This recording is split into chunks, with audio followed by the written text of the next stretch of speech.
a paz do Senhor Jesus Cristo. Seja muito bem-vindo ao nosso canal Enfatizando a Palavra. Meus queridos, estamos de volta com nossas lições, dando início ao novo trimestre.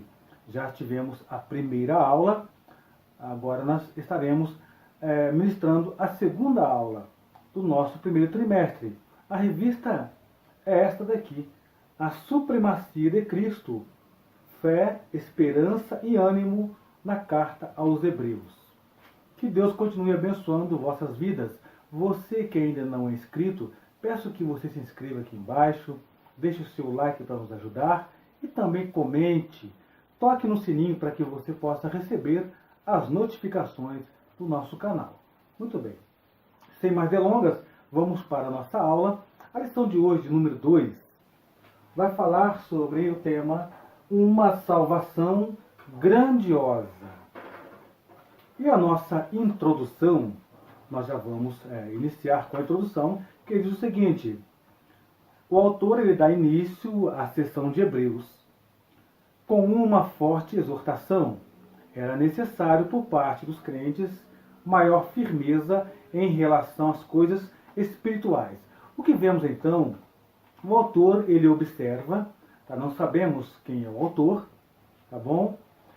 E ele faz uma observação. Ele vai observar que havia uma necessidade, tá? Havia uma necessidade. Mas necessidade de quê? Uma necessidade de firmeza, como nós lemos aqui na revista. Havia uma necessidade de firmeza quanto às coisas espirituais. Ok? Veja bem, era necessário por parte dos crentes maior firmeza em relação às coisas espirituais. Bom, então era preciso, havia uma necessidade de firmeza.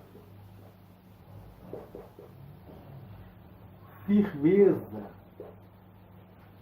quanto às coisas espirituais. Então, vou colocar aqui espiritual. Muito bem. Então, recapitulando, o autor de Hebreus ele vem fazer uma exortação aos crentes judeus sobre a necessidade que havia de firmeza espiritual, quanto às coisas espirituais. E o que o autor observa entre eles era certa letargia e negligência diante de um fato tão importante que era a salvação. Então, nesta observação, o autor ele vai tecer seu comentário, ele vê o quê? Que havia, tá? Que havia certa letargia e havia uma negligência quanto a um fato mais importante na vida de uma pessoa, que seria isso daqui, ó, a salvação. Tá? Então ele observa isso, ele faz essa observação, é muito importante, porque ele estava vivendo aquele momento, ele estava naquele contexto. Era uma pessoa que estava vendo que o povo partira para uma negligência, se afastando da fé, alguns até abandonando a fé, outros, de fato, apostatando da fé. E ele escreve esta carta exortando, encorajando, ensinando o povo e alertando, cuidado, mantenham-se firmes. Principalmente no que diz respeito à salvação. Repare que nos dias que estamos vivendo, dias difíceis, onde as pessoas, os homens, infelizmente, no meio da cristandade, acabam que comercializando o evangelho, tá bom? Comercializando as escrituras. E isso tem sido uma praga no meio dos cristãos. Homens vendendo o evangelho de Cristo, quando na verdade a salvação é gratuita, porque não é o homem quem oferece, não é o homem quem dá. A salvação, ela veio por meio de Cristo. Por isso estamos tratando de uma salvação grandiosa. Não é uma salvação vinda por homens. Não é nada oferecido por um ser humano, não. É pelo próprio Deus, aquele que veio do céu. E neste fato, então, o autor ele vai encorajar, exortar o povo a manter-se firmes na fé.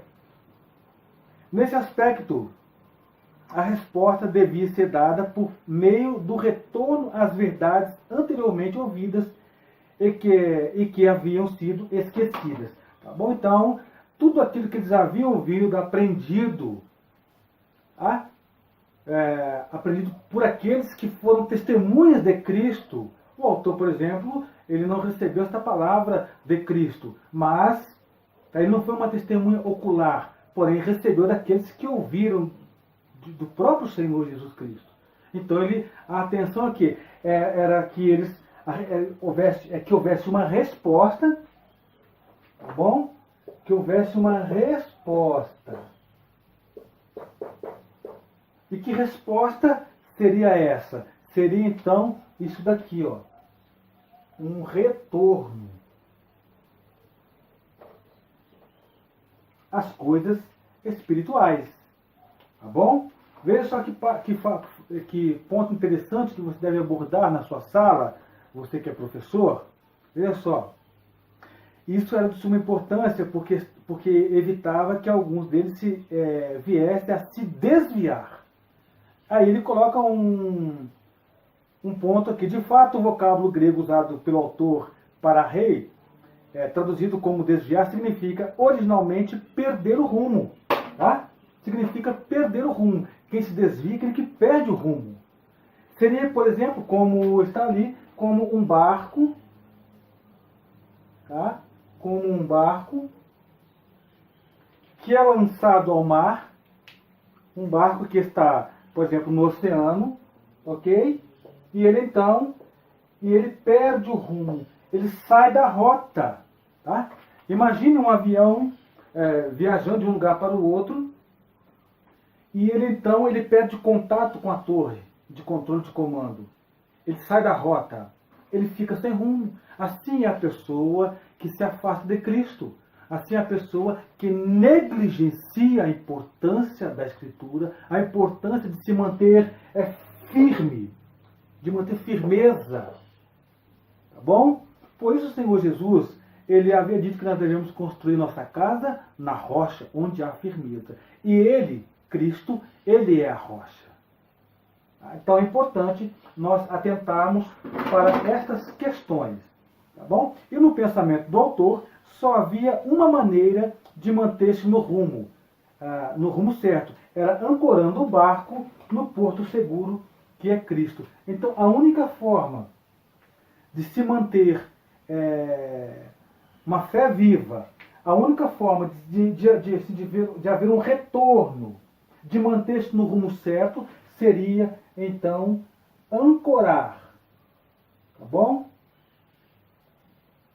Ancorar no porto seguro, que é Jesus Cristo. Tá? Então fica aí essa parte introdutória. No nosso tópico de número 1, uma salvação grandiosa. Tá? O autor faz um contraste entre as alianças do Sinai e do Calvário. Enquanto a antiga aliança foi intermediada pelos anjos, a nova aliança tinha Jesus, o Filho de Deus, como seu mediador. Tá bom? O autor faz uma analogia entre as duas alianças para que o contraste entre ambas fique bem definido. Foi Jesus, o Filho de Deus, e não os anjos, que anunciou essa tão grande salvação.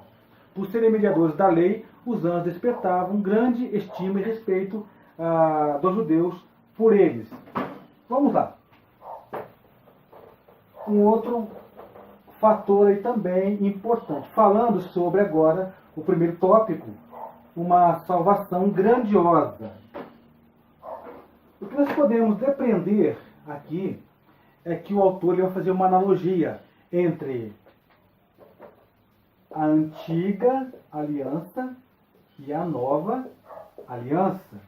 A antiga aliança mediada por anjos, porém a nova aliança mediada por Cristo.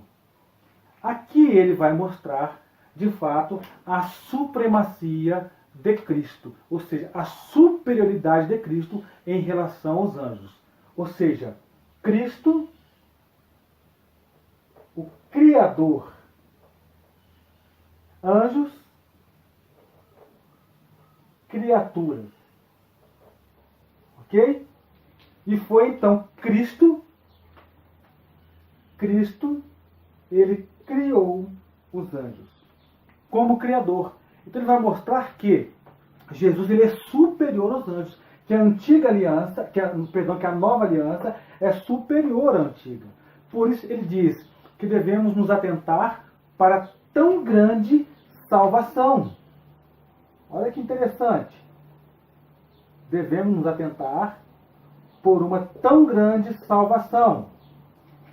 Ok? Por quê?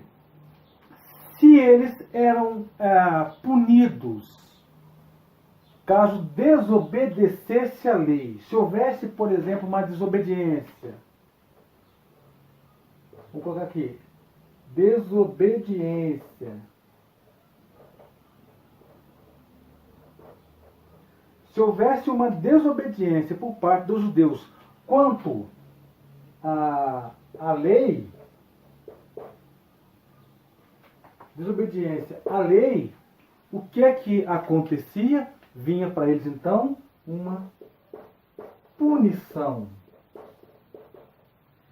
Então o autor ele vai dizer, quanto mais nós que recebemos a grande salvação que foi intermediada por Cristo, onde? Aqui na cruz do Calvário. Então imagine se eles eram punidos por desobedecer a uma lei que era mediada por anjos no Antigo Testamento, quanto mais na Nova Aliança, que é mediada por Cristo. Ou seja, que veio através do sofrimento, da dor, da humanização do Senhor. Por isso ele fala, olha, que devemos observar atentamente, se não atentarmos para uma tão grande salvação. Porque nunca houve na história, nem haverá jamais, uma salvação como a que Cristo nos presenteou, como essa que veio por intermédio da morte e ressurreição de Cristo. Tá? Muito bem. Proclamada pelos que a ouviram. Essa salvação grandiosa foi primeiramente anunciada pelo Senhor e posteriormente por aqueles que a ouviram. Tá? Fica evidente nesse texto que o autor não foi uma testemunha ocular dos feitos de Jesus, mas receber a palavra por meio daqueles que a ouviram. Tá? Então o que nós vamos observar é que o autor da carta aos Hebreus, ele também não foi uma testemunha ocular. Ok? Olha, vou colocar aqui um olho aqui. Tá bom? Ele não foi uma testemunha ocular. Ou seja, ele não esteve com Jesus. Ele não ouviu de Jesus. E ele também não recebeu do próprio Jesus, mas daqueles que ouviram de Jesus, que viram Jesus, que estiveram com Jesus. Então isso nos indica que a carta de Hebreus não tem como ser atribuída ao apóstolo Paulo. Porque Paulo recebeu a palavra do próprio Cristo. Ele mesmo diz isso. Então, o que nós podemos ver aqui é que o autor, ele recebeu a palavra que foi anunciada por aqueles que ouviram de Cristo. Então, primeiramente, a palavra foi anunciada pelo Senhor, ao vir a este mundo, ao fazer discípulos, ao enviar discípulos.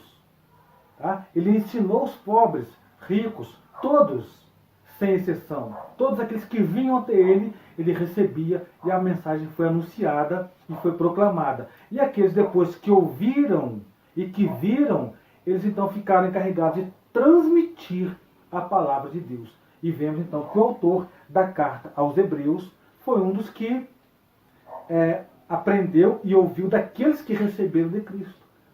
E quando ele então recebeu o Evangelho, quando ele aprendeu tudo sobre Cristo, ele observa então essas questões, que os judeus cristãos estavam se enveredando por um caminho difícil, por um caminho errado, se apostatando, se desviando, tá? Negligenciando a grandiosa salvação. Ok? Muito bem. E ela então foi confirmada pelo Espírito Santo. Ou seja, a palavra foi pregada por Cristo, ensinada por Cristo, ela foi proclamada depois pelos discípulos, por aqueles que ouviram, não somente os 12, mas todas as pessoas que estiveram, que viram Jesus. E depois, então, ela foi confirmada. Olha só. Confirmada. Deixa eu colocar aqui. Olha só. Espírito Santo. Ok? A palavra foi anunciada. Ela foi anunciada. Depois foi confirmada pelo Espírito Santo. Ok? Anunciada. E depois, então, foi confirmada pelo Espírito Santo. Tanto é que nós podemos ver no livro de Atos como a igreja ela foi crescendo, porque eles iam pregando a palavra e quem ia confirmando todas aquelas verdades era o Espírito Santo, como ele tem feito até os nossos dias. É ele quem confirma a palavra no coração do pecador. Tá? Segundo tópico, uma salvação necessária. Então, se por um lado nós temos uma salvação grandiosa, tá? Que vem por meio de Cristo. Por que grandiosa? Porque ela foi feita pelo Senhor. Ela veio através da cruz, ela veio através da morte, da ressurreição. Agora nós temos uma salvação necessária. Tá? Uma salvação necessária. Vou colocar o símbolo aqui, mais uma vez. Uma salvação necessária. O autor ele toma o Salmo 8 como pano de fundo de seu argumento. Nesse aspecto, ele segue a Septuaginta, que usa o termo anjo, em vez de texto maçorético, que traz a palavra Deus. Na mentalidade judaica, da qual o autor participa, o homem foi feito como coroa da criação, e a ele foi confiado todo o domínio. Todavia, devido à queda, esse domínio fora perdido. Nós podemos ver no primeiro subtópico sobre uma necessidade de salvação. Ela veio por intermédio da humanização do Redentor. O que isso nos remete? Que Cristo, o Senhor Jesus, tá bom? Deixa eu colocar aqui, Cristo veio do céu. Ele veio do céu. Porém, ele precisava se humanizar para concretizar, tá? Aqui o plano aqui da salvação. Ou seja, ele precisava passar pelo processo de humanização. Então havia uma necessidade de salvação, como nós já temos estudado em outras lições. O homem pecou. O homem não podia fazer nada por si mesmo. Precisava de um Redentor. Para que esse Redentor viesse, ele estava no céu. Para que ele viesse, ele precisava, então, se humanizar, passar pelo corpo humano.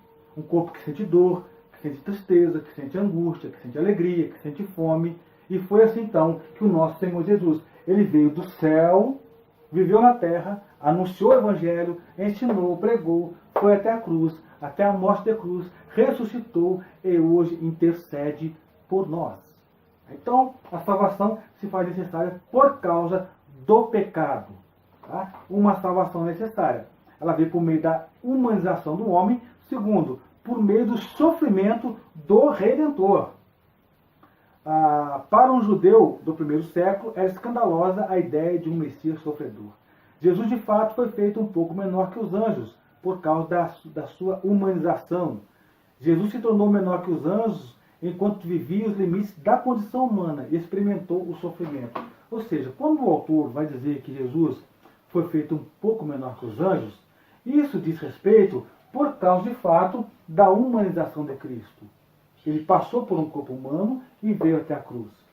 Mas somente enquanto estava nos limites humanos, porque Cristo ele é superior aos anjos. Tá? Nós temos aqui a pessoa de Cristo e temos os anjos. Ok? Aqui nós temos, então, o Criador e aqui nós temos a criatura. E como pode a criatura ser maior que o Criador? É isso que precisamos entender. Somente nesse aspecto em que Cristo passou pelo processo de humanização, foi a morte de cruz. Porém, ele é superior aos anjos, por ser ele o Criador, por ser ele o mediador da salvação da humanidade. O anjo não pode salvar ninguém. Nós sabemos que os judeus tinham um certo receio, um certo medo, um certo temor pelos anjos.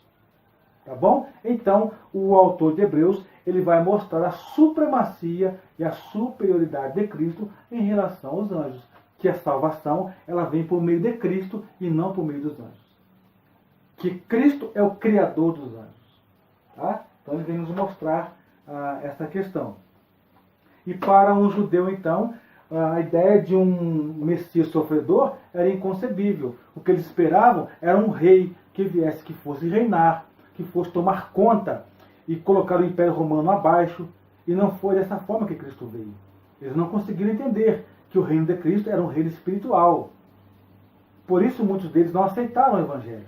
Por isso muitos rejeitaram o Messias. Então a ideia de um Messias sofredor, para eles era impossível.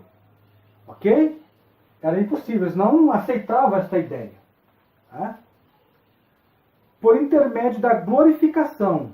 Ok? Na mente do autor, Cristo não sofreu para ser glorificado, mas ele foi glorificado por causa do seu sofrimento. Ou seja, quando Cristo veio ao mundo, passou por aqui, evangelizou, depois foi entregue, foi traído, foi crucificado e morto, ou seja, ele então, após o seu sofrimento, a sua morte, ele foi recebido no céu e glorificado pelo Pai. De fato, foi isso que aconteceu. Então, na mente do autor, Cristo, ele não sofreu, como ele colocou aqui, olha só, ele não foi, na mente do autor, ele não sofreu para ser glorificado. Ou seja, eu vou sofrer para o Pai me glorificar, não. Mas ele foi glorificado pelo seu sofrimento, por causa do sofrimento.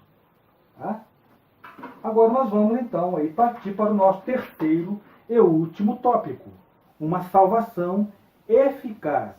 A vitória sobre o diabo. Jesus ele precisava morrer pelos homens. Ele precisava sofrer pela humanidade. Quando o homem peca lá no Éden, o diabo ele tentou de todas as formas atingir a criatura de Deus. Deus criou um homem perfeito. Porém, o diabo ele tentou de todas as formas atingir a Deus. E como ele podia atingir a Deus? Se atingisse a criação de Deus. Então, no momento em que ele atinge o homem, ou seja, ele desonra o homem é desonrado lá no Éden por causa do pecado, Deus então, lá mesmo, ele já proveu o plano da salvação, que já é um plano eterno.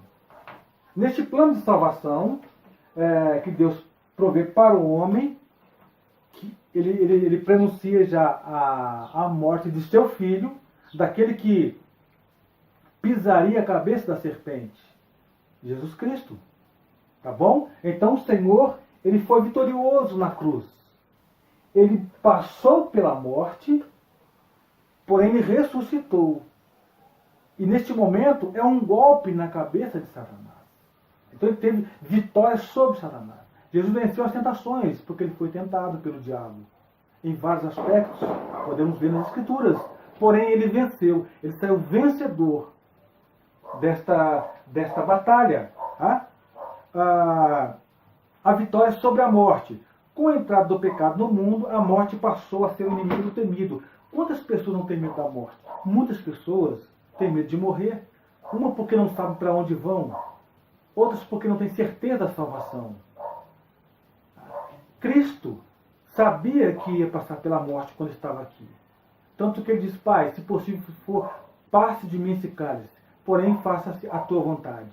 Então Cristo, naquele momento, ele passa pela morte.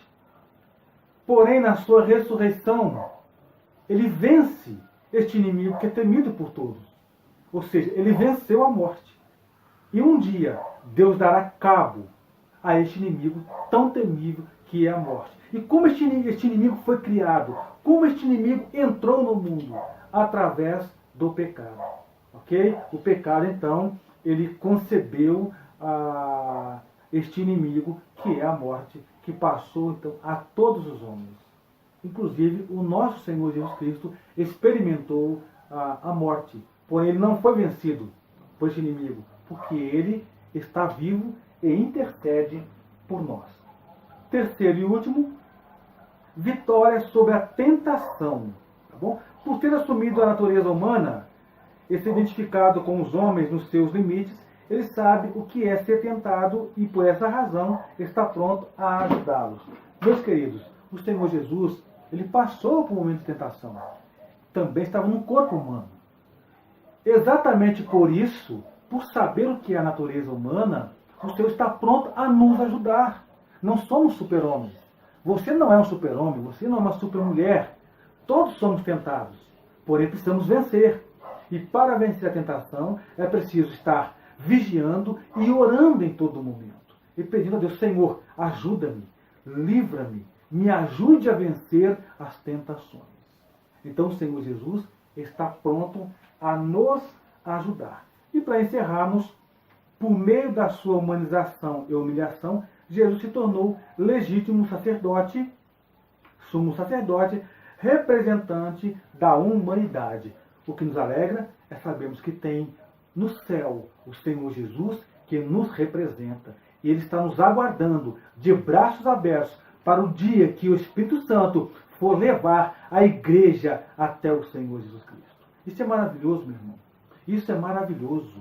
Então que você possa meditar nesta palavra, guarde a palavra, estude, pesquise. O livro de Hebreus é um livro, a carta aos Hebreus é uma carta muito linda. Ela vem mostrar a superioridade de Cristo em tudo. Nós estamos debaixo de uma mão potente, de uma mão segura.